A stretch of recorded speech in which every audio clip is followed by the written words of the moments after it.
ya, sebelum melakukan statistika parametrik. Jadi pada pertemuan sebelumnya kita sudah belajar tentang statistika parametrik, yakni uji signifikansi yang meliputi dari uji T, uji T sampel tunggal, uji T independen, uji T sampel berpasangan, kemudian ANOVA single faktor, ANOVA dua faktor tanpa replikasi, dan ANOVA dua faktor dengan replikasi. Semua yang kita pelajari termasuk statistika parametrik. Gitu. Sebagaimana kita sudah sampaikan di awal pertemuan, pada prinsipnya statistika itu bisa didekati dalam dua pendekatan. Yang pertama, statistika parametrik, yang kedua, statistika non-parametrik. Yang sudah kita pelajari adalah statistika parametrik. Untuk bisa melakukan analisis statistika parametrik, ada prasyaratnya. Data-data yang kita gunakan harus memenuhi asumsi atau prasyarat, sehingga dilakukan uji prasyarat sebelum melakukan statistika parametrik. Paling tidak, pada kesempatan ini kita batasi pada 3 uji prasyarat untuk statistika parametrik, yakni yang pertama, data itu harus terdistribusi normal, mengikuti kaidah distribusi normal ya, bentuknya seperti genta atau lonceng. Yang kedua, datanya homogen, variansinya homogen. Yang ketiga, bebas dari data outlier ekstrim. Nah, dengan demikian, izinkan saya untuk share screen.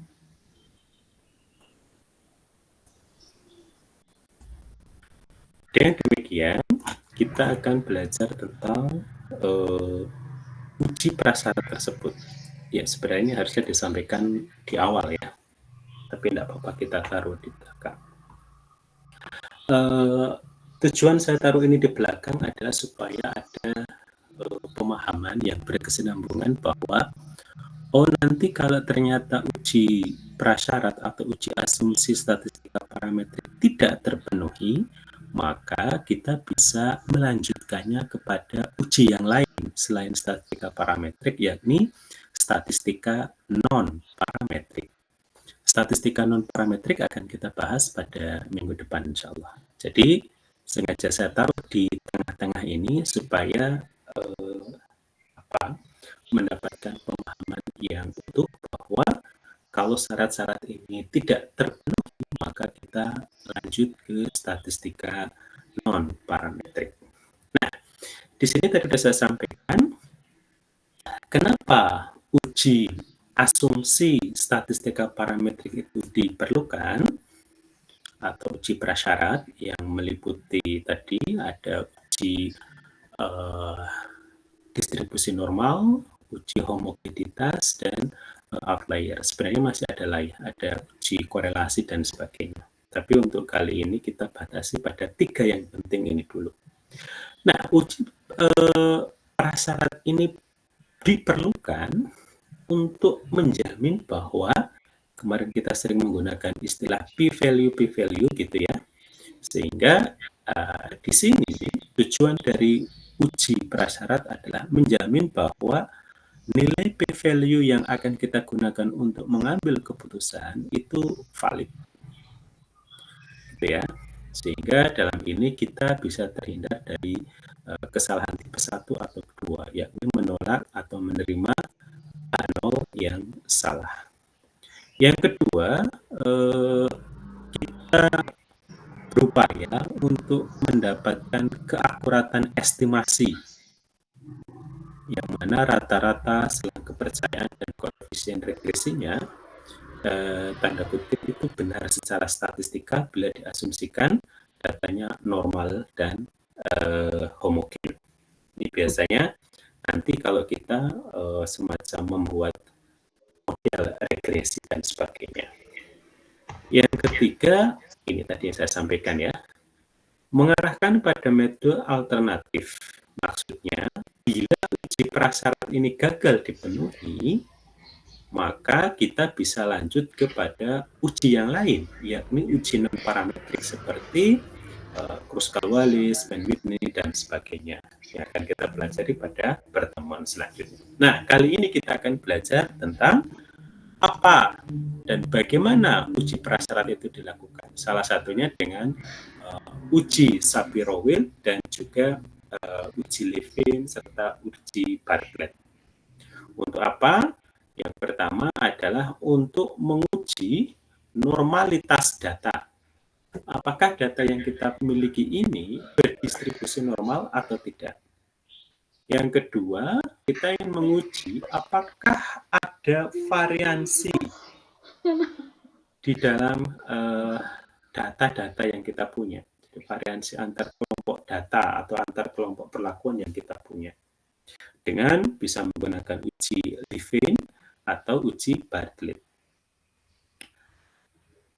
Kemudian yang ketiga, sebenarnya yang ketiga ini harusnya dilakukan di awal ya, sebelum uji normalitas maupun uji homogenitas, yakni mengecek apakah data yang kita punya itu ada data yang outlier enggak, data yang menyimpang dari kecenderungan kelompoknya. Jadi nanti kita bisa menggunakan uji box plot, z-scroll, plot residu, dan sebagainya. Tapi di dalam contoh Excel ini, saya menggunakan uji Grabs yang kebetulan ada di software yang kita install kemarin. Gitu ya. Oke. Mungkin Anda perlu mencoba juga, karena kadangkala tampilan dari apa yang kita install itu versinya berbeda. Oke ya. Yang pertama saya akan ambil contoh di sini uji normalitas. Misal kita melakukan studi riset terkait dengan pengembangan katalis hidrorengkah. Nah, katalis ini digunakan untuk proses hidrorengkah misalkan minyak bumi. Kemudian diperoleh rendemen hasil hidrorengkah seperti data yang tertera pada layar, ada katalis A, katalis B, dan katalis C. Nah, masing-masing kita dapatkan di sini misalkan rendemennya 8 ya, skala misalkan 1 sampai 50 dapat 8, 9, 7, 10, 6, 8, 7. Yang B 5, 6, 4, 5, 6, 8, 7, 5. Yang C 9, 10, 11, 12, sebagainya. Nah, sebenarnya ini kan kita kemarin kepingin menguji apakah ada perbedaan rendemen dari penggunaan katalis A, B, dan C menggunakan statistika parametrik, yakni misalkan menggunakan uji ANOVA single factor misalkan. Nah, sebelum kita melakukan uji ANOVA single factor, maka kita harus pastikan dulu bahwa data yang kita punya ini memenuhi prasyarat untuk dilakukan uji statistika parametrik. Oke, kita mulai yang pertama. Apakah data-data dari kelompok-kelompok ini berdistribusi normal? Yang dimaksud dengan distribusi normal itu datanya kalau kita plotkan, dia akan membentuk begini kurvanya ya. Sorry, gambarnya jelek. Kita hapus dulu. Dia akan membentuk sebuah distribusi begini. Nah, ini yang disebut dengan distribusi normal. Jadi di sisi kiri dan sisi kanan, kalau kita bagi dua, kita akan mendapatkan data yang simetris begitu. Ini yang dimaksud dengan distribusi normal. Nah, di sini kita akan menguji apakah kelompok A yang ini datanya memenuhi untuk dilakukan uji statistika parametrik dengan asumsi bahwa data dari kelompok A itu memiliki data yang berdistribusi normal. Apakah B juga berdistribusi normal? Apakah C juga berdistribusi normal? Oke, pada kesempatan ini sebenarnya kalau Anda kepengen belajar lebih dalam, akan lebih baik mengetahui rumusan di balik apa yang kita tuliskan di Excel ini. Tapi karena materi kita masih banyak, jadi saya persingkat. Yang penting Anda bisa dan paham menggunakan aplikasi Excel untuk melakukan uji prasyarat statistika parameter. Yang pertama ini tentunya adalah uji normalitas. Oke, bagaimana caranya? Kita menggunakan fungsi. Yang pertama adalah fungsi dari Shapiro-Wilk, ya. Jadi yang pertama ini kita bikin begini saja, kelompok A, kelompok B, kelompok C, atau saya coba ini kan ke sebelah ya. Ke sini misalkan saya ulang supaya Anda tahu. Ada kelompok A, ada kelompok B dan C. Saya kasih apa ini? Ada seriesnya ya. Oke, A, B, C. Kemudian apa yang dimaksud dengan statistika W atau nilai W? Ini sebenarnya singkatan dari nilai Wilk ini ya. Disebut Shapiro-Wilk karena ya ini gabungan dari nama dua orang. Nah, di sini karena kita menggunakan nilai dari W atau Shapiro-Wilk ini, kita tuliskan di situ sesuai dengan rumusan. Untuk kelompok A adalah, coba Anda cek di Excel Anda, apakah fitur ini muncul enggak? Kalau Anda belum menginstal RealStatX ini, biasanya dia tidak muncul ya. Sehingga Anda harus memastikan apakah ketika saya ketikkan Shapiro begini di Excel Anda muncul enggak gitu ya. Itu yang perlu dipastikan. Karena ada berbagai fitur ya, tidak hanya mengetik ini, tapi bisa kadangkala langsung seperti yang kemarin kita masukkan dari data analisis. Oke, kita pakai yang manual ya. Kita masukkan kelompok A pakai Shapiro dari B10 sampai B17. Kemudian kita pakai ini fungsi false. Ini fungsi logika false ya, supaya nanti kita dapatkan begini. Nah, kita dapatkan nilai 0,9648. Nah, untuk yang B kita tinggal ganti saja di sini. Yang B datanya adalah yang dari sini ke sini. Oke. Yang C juga sama, tinggal kita ganti yang dari sini ke sini.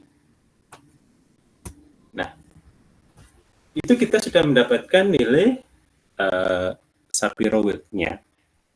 Apa maksudnya? Maksudnya adalah semakin dekat dengan nilai 1, nilai W ini, itu datanya akan semakin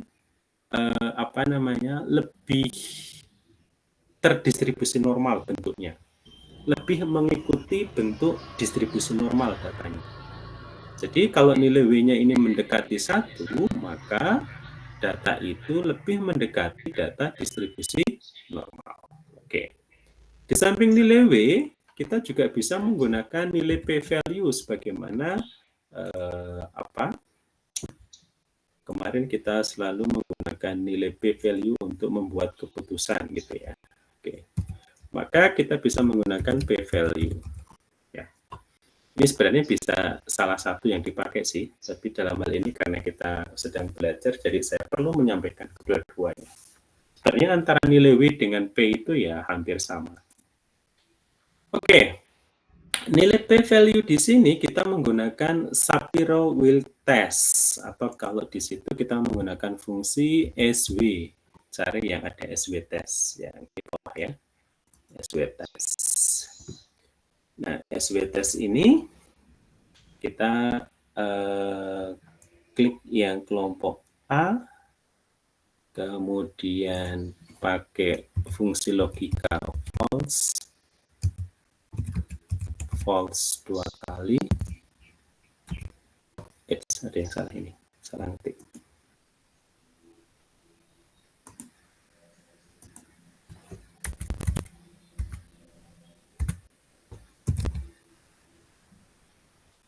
False, semoga tidak salah. Oke ya. Oke. Ini kita tarik saja ke bawah, terus kemudian kita sesuaikan datanya tadi. Datanya adalah yang ini. Kemudian untuk yang C, datanya juga perlu kita sesuaikan lagi. Oke. Ya, kita dapatkan nilai ini, p-value dan nilai W. Sebenarnya dari nilai p-value kita bisa melihat, ya, interpretasinya adalah jika nilai p-value lebih besar daripada nilai alfa, begitu, maka H0 diterima. Intinya kan kemarin seperti itu.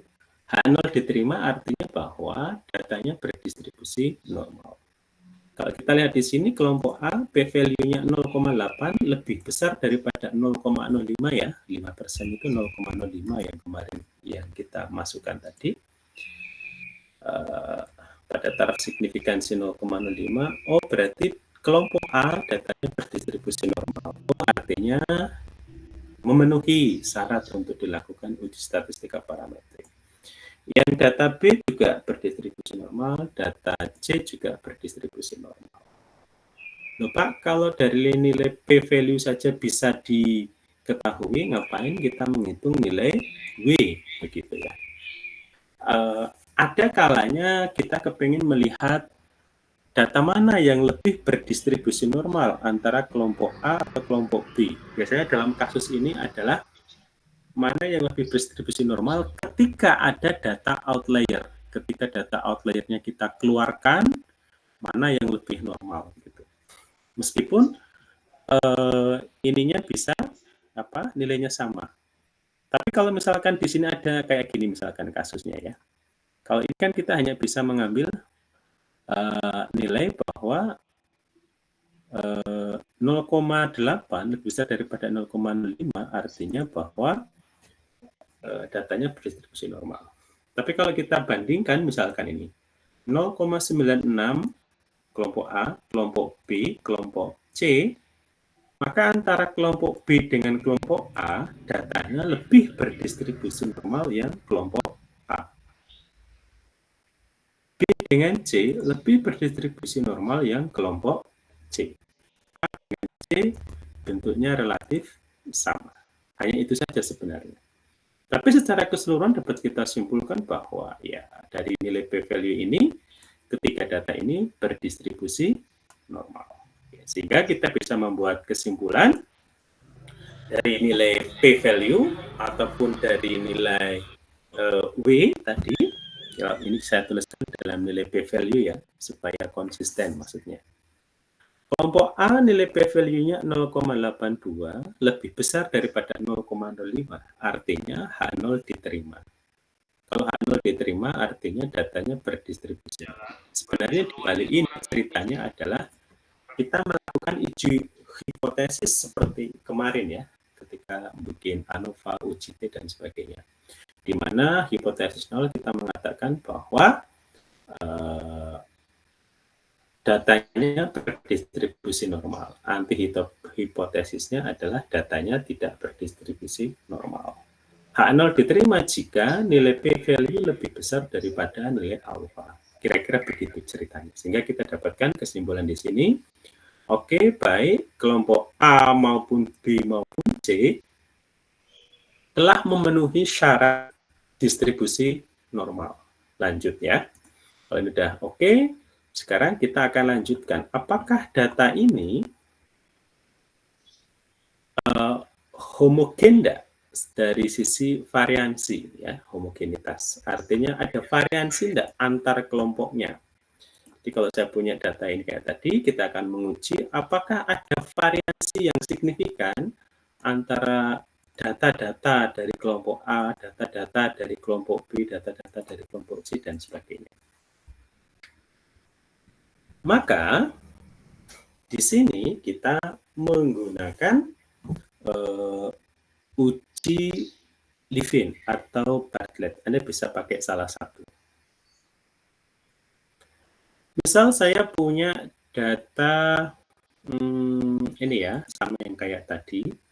Kita akan menggunakan fungsi Levin dari semua data yang ada di sini, dari di sini.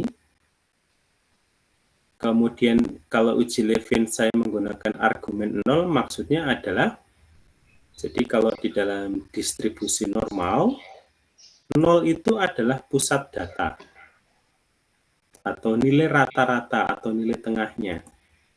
Jadi kalau di dalam distribusi normal, ya gambarnya begini.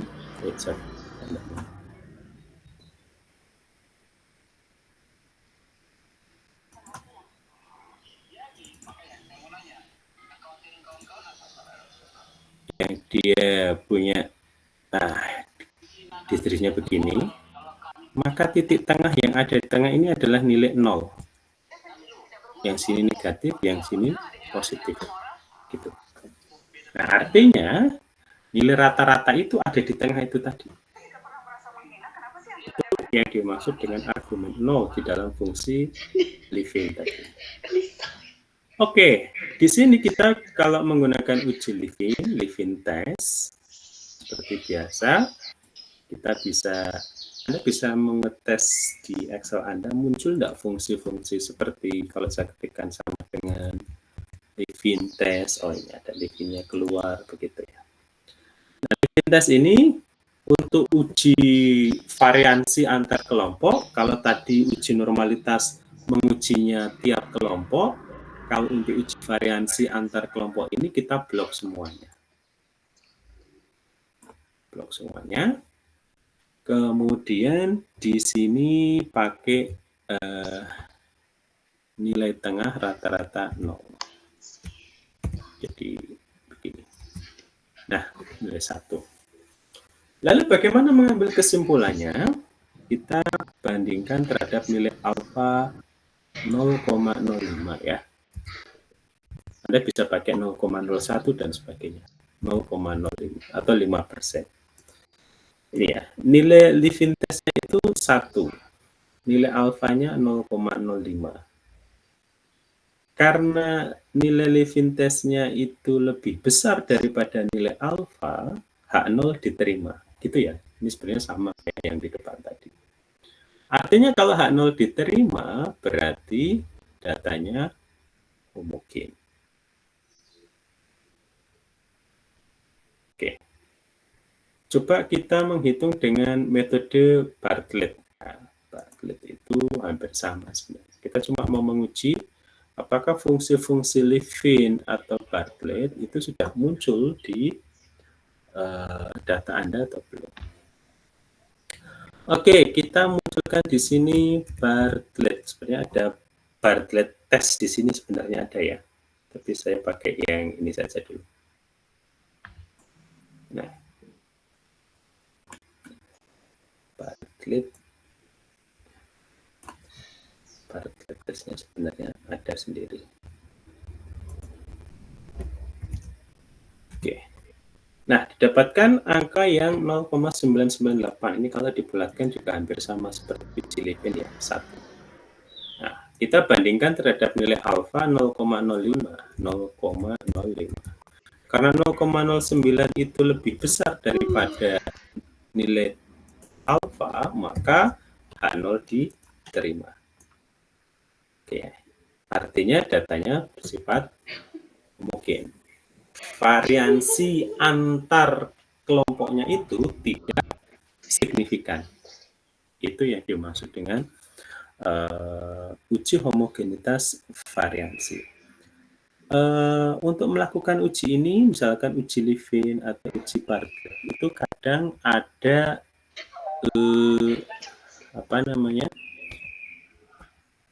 jumlah data minimal ya. Ini kalau tidak salah untuk uji Levin minimal ada 4 data ya, ada 4 data.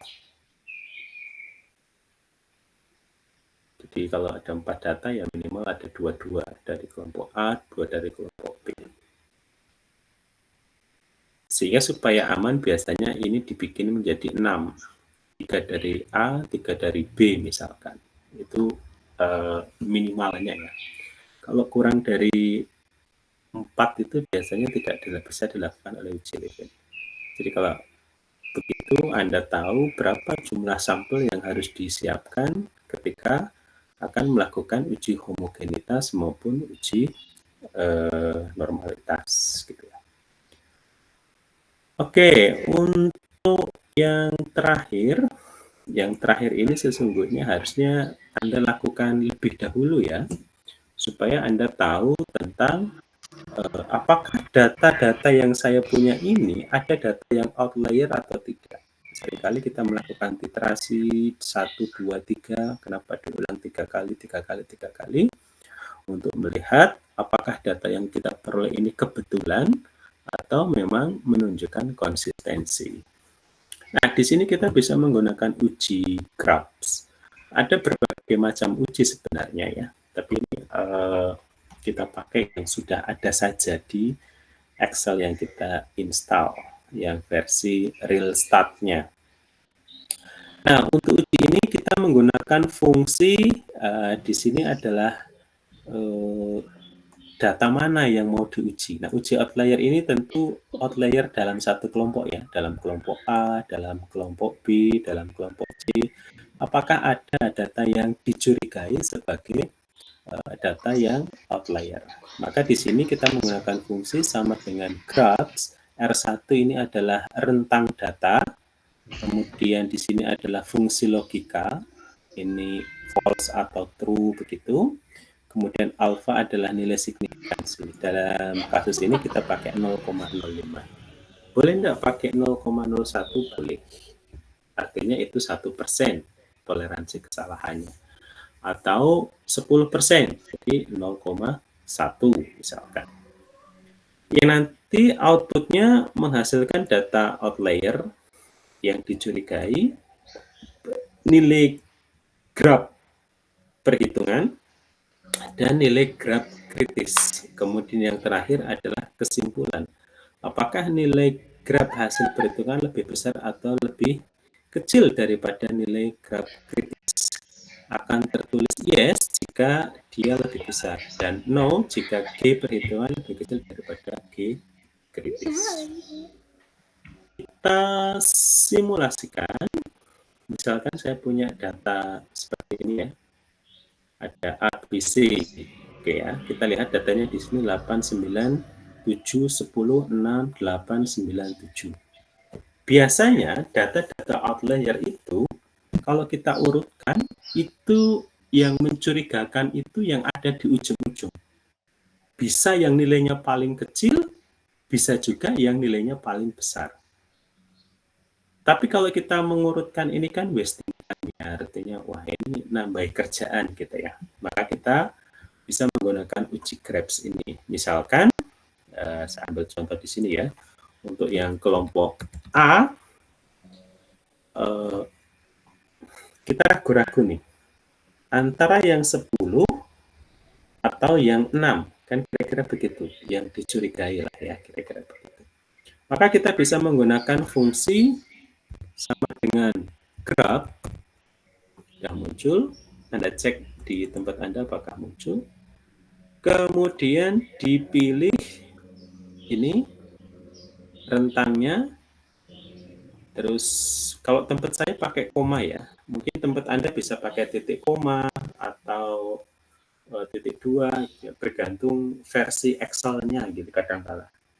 Nanti dicoba-coba saja, bisa titik koma itu begini, atau koma saja seperti yang di depan, atau kadang-kala titik 2, tapi titik 2 biasanya jarang. Di tempat saya menggunakan koma.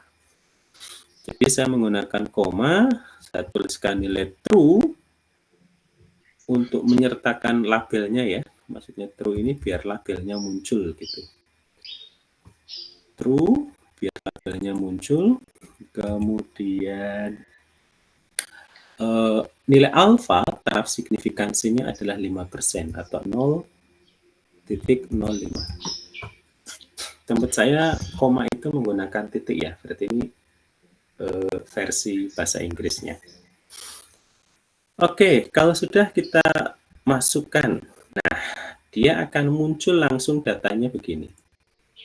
Outlier ini adalah data yang dicurigai. Ternyata dari kelompok A ini yang dicurigai justru adalah data yang terkecil, yakni 6. Gitu ya. 6. Oh, 6. Dari data yang dicurigai 6 itu, kita hitung nilai G perhitungannya, atau G statnya, graph statnya, itu 1,52. Sementara nilai G kritikalnya adalah 2,03. Karena G perhitungan ini lebih kecil daripada G kritisnya, maka dapat kita simpulkan bahwa 6 ini bukan outlier. Berarti 6 ini harus dipertahankan. Artinya angka 6 yang kita curigai ini bukan outlier. Jadi ini lolos.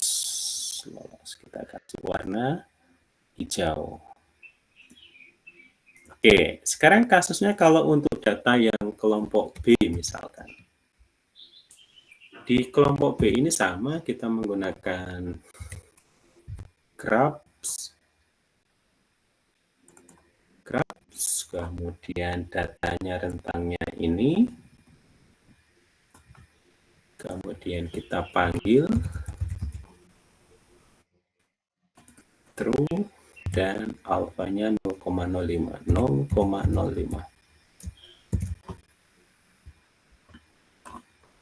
Maka apa yang terjadi? Yang terjadi adalah yang dicurigai bukan yang terkecil, tetapi yang paling besar. Di sini kebetulan data yang paling kecil 5.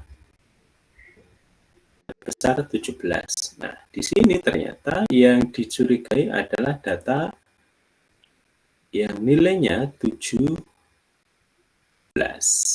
Oke. Apakah data 17 ini merupakan outlier atau bukan? Kita lihat di nilai G hasil perhitungannya dan graph kritikalnya.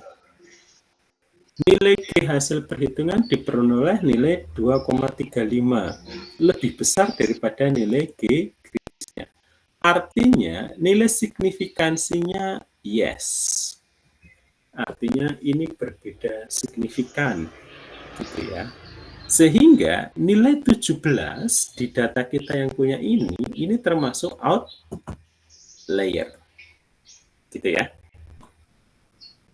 Pak, apakah nanti datanya kalau misalkan outlier-nya ada banyak, kita menguji lagi? Bisa. Setelah Anda keluarkan data 17 begini, misalkan yang B, Anda masih mencurigai jangan-jangan 5 ini juga termasuk, gitu ya. Anda bisa tambahkan di bawahnya di sini misalkan graphs untuk data setelah 17-nya kita keluarkan. Jadi saya hanya akan ngeblok dari 5 sampai ke 7.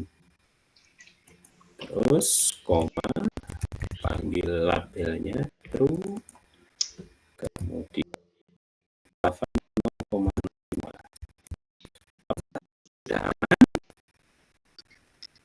Oh ya. Di sini ternyata setelah kita mengeluarkan angka 17, yang dicurigai selanjutnya adalah angka tertinggi selanjutnya, yakni 8. Ini 8. Ternyata angka 8 ini apakah merupakan outlier? Kita lihat dari ini ya, dari sini saja sebenarnya. No ya, bahwa angka 8 ini bukan data outlier. Jadi angka 8 yang di sini ini harus dipertahankan. Jadi data yang B ini hanya tinggal 5, 6, 4, 5, 6, 8, 7. Gitu ya. Ya, dari mana ya datanya? Dari ini ya. G hasil perhitungan 1,5 lebih kecil daripada G kritis 1,9. Sehingga angka 8, data 8, yang nilainya 8 ini tetap dipertahankan. Oke, sekarang kita lanjut kepada check outlier dari kelompok yang C misalkan. Dari kelompok C ini sama ya, kayak tadi kita tuliskan graphs. Kemudian kita pilih rentang datanya dari 9 sampai 10.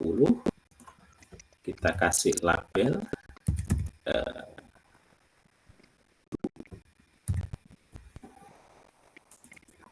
true dan alfanya 0,05. Oke, mana C-nya? Ini ya. Oh, C juga yang dicurigai adalah data dengan nilai 8. 8 berarti paling kecil ya di sini ya. Di kelompok C, angka 8, nilai 8 adalah nilai yang terkecil yang dicurigai. Tapi dari data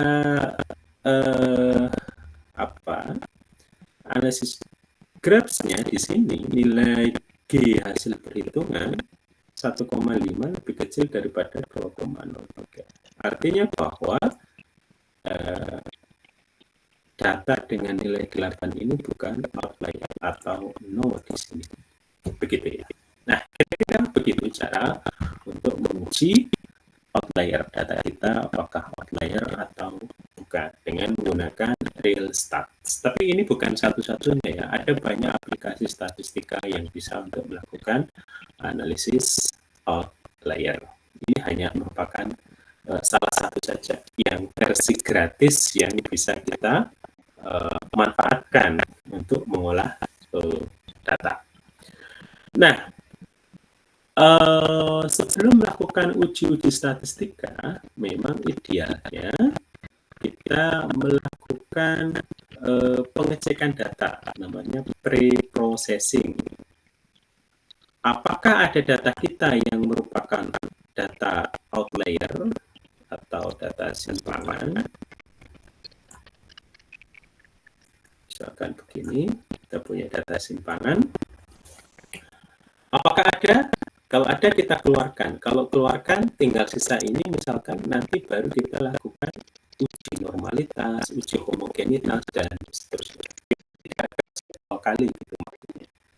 Tapi di sini saya balik ya dari uji normalitas, homogenitas, outlier. Sebenarnya yang benar itu ya outlier dulu. Tapi karena saya hanya menekankan bahwa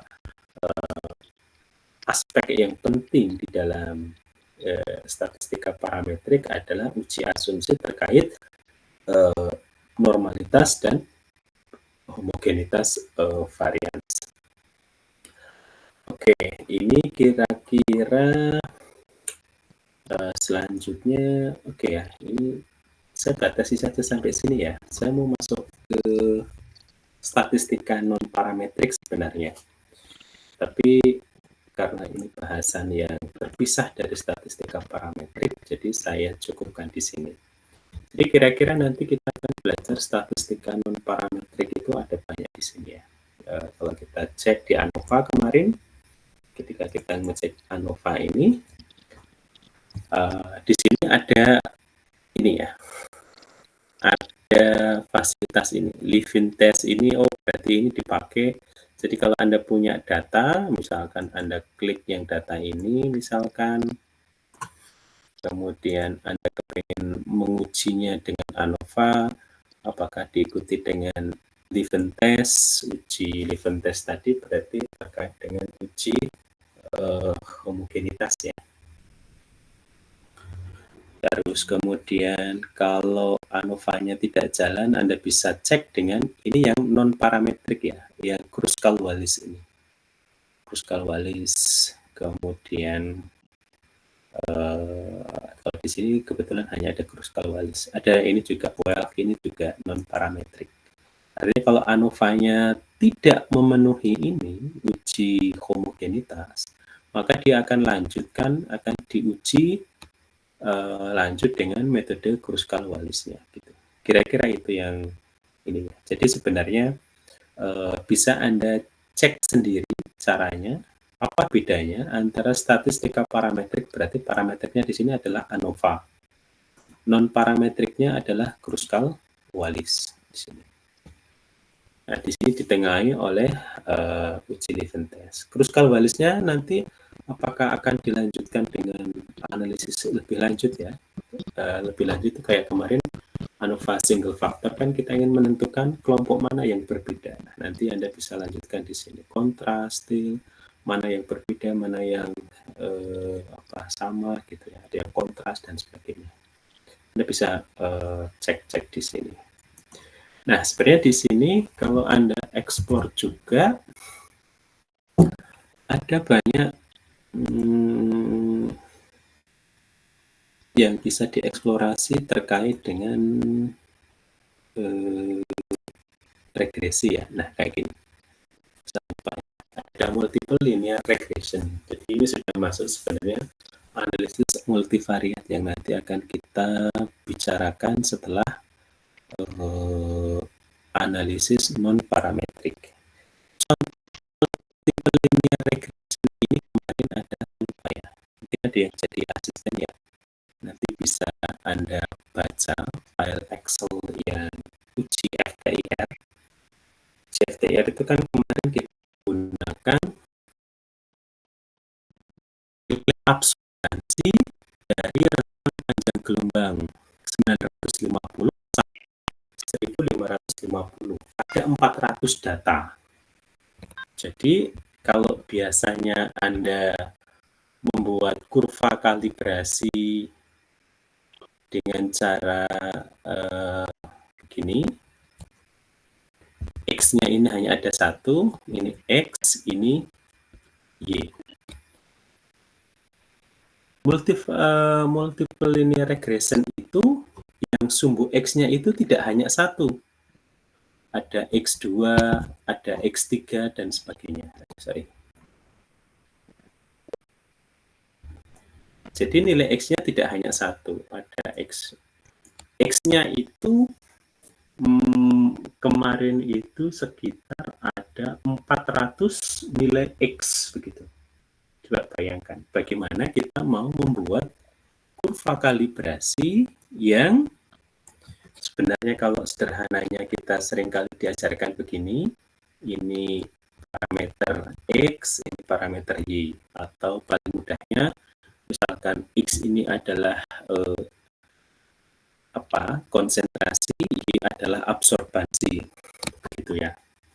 Tapi kalau di instrumen itu kurva kalibrasi itu sering dibalik. Maksud dibalik adalah kalau biasanya Anda diajari X ini adalah konsentrasi, Y ini adalah absorbansi, kalau di alat itu dibalik. X itu adalah absorbansi, Y-nya itu adalah mana tadi? Y-nya adalah konsentrasi.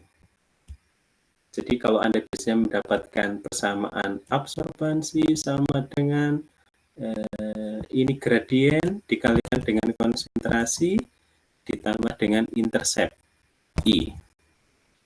Kalau di instrumen, alat membacanya tidak begitu.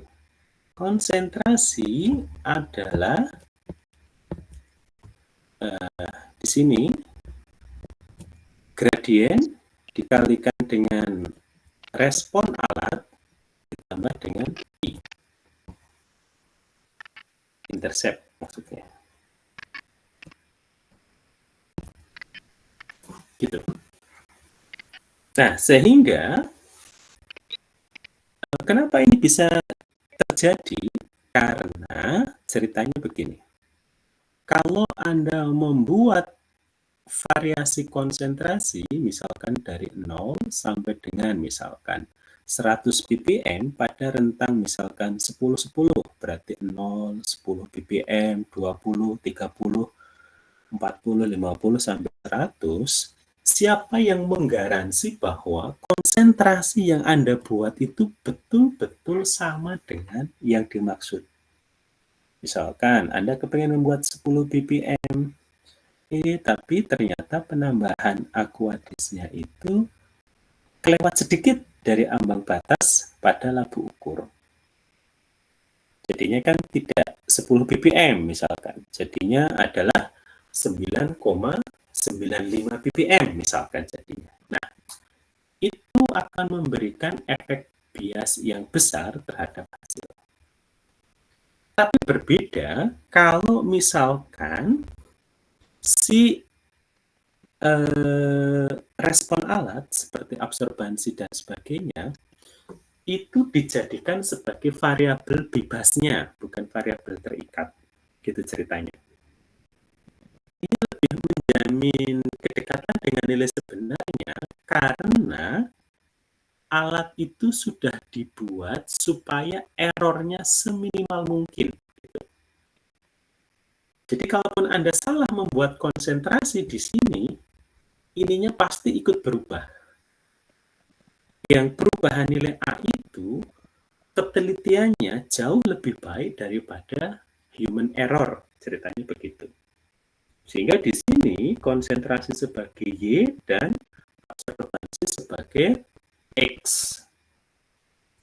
Nah, di dalam analisis multivariat nanti, X-nya ini kan berarti nilai absorbansi. Kalau Anda FTIR, berarti kan nilai absorbansi itu bisa dari rentang 650 per sentimeter ya, nilai bilangan gelombangnya, 650 sampai 4000, itu kisaran sekitar 1798 data. 1798 data. Artinya nilai X-nya itu tidak hanya satu, tapi ada X1 memberikan absorbansi berapa. Sampai dengan X 1798 yang memberikan nilai absorbansi juga. Nah, itu yang disebut dengan multiple linear regression.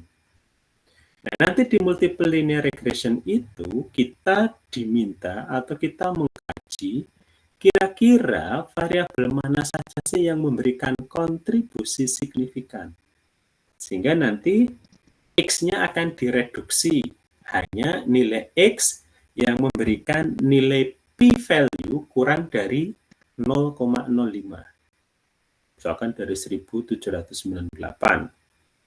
Setelah kita cek menggunakan multiple linear regression, ternyata yang memberikan nilai p-value kurang dari 0,05 misalkan hanya absorbansi pada bilangan gelombang 1400, 1300 yang jumlahnya hanya ada 3 variabel bilangan gelombang, misalkan 1300, 1400 sama 1500.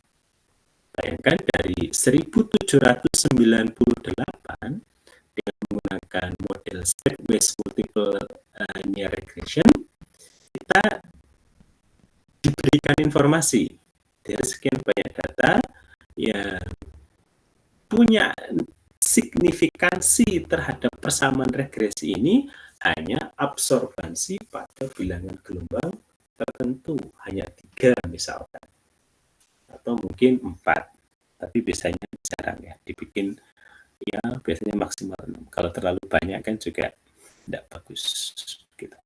Tapi sebenarnya semakin banyak variabel yang dipakai, ketelitiannya juga akan semakin besar.